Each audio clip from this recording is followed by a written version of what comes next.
Get ready, because we're going back in time to the Elizabethan era to study crime and punishment.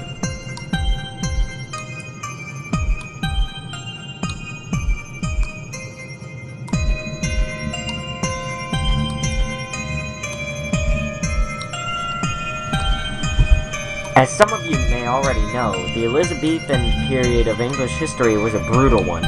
There's the bubonic plague, filthy living conditions, and crime and punishment was absolutely horrible.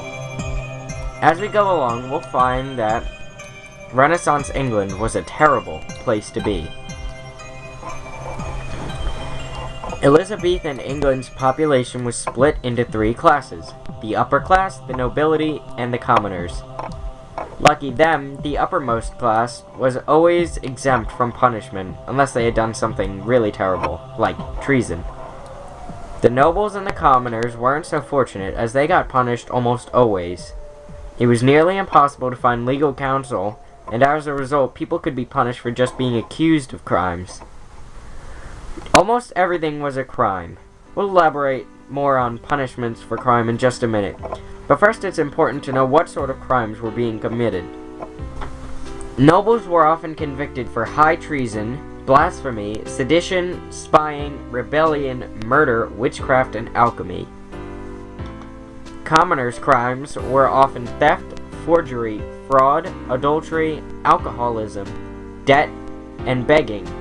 Surprisingly enough, you could be hung for stealing over 5 pence worth of anything. One could also be put to death for stealing birds' eggs. It seems absurd today, but it must have been a common crime back then.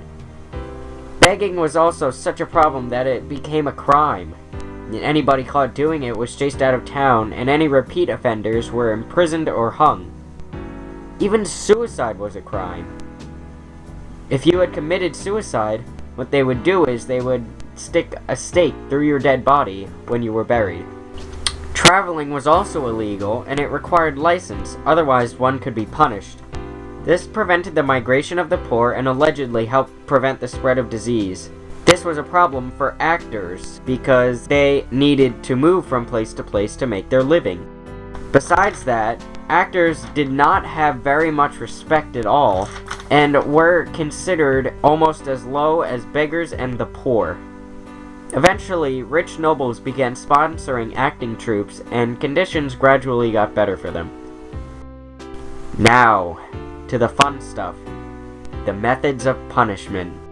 Some of which were the rack, the scavenger's daughter, the collar, the iron maiden, branding irons, hanging, burning, quartering, beheading, the pillory, stocks, amputation, whipping, pressing, ducking stools, the brank, the wheel, bludgeoning, boiling, public starvation, the drunkard's cloak, thumb screws, beating, cutting, and various other tools used for inflicting pain. Almost always, these punishments were public displays and were used to cause embarrassment to the victim. For those of you who want more information on methods of Elizabethan torture, I will have a second video for you to cringe at, posted somewhere else. In fall, the Elizabethan era was a time of violence, brutality, hardship, and plague. The times were difficult, and that's an understatement. When almost anything could lead to death or worse, it's easy to understand why the Elizabethan government is viewed as brutal and merciless.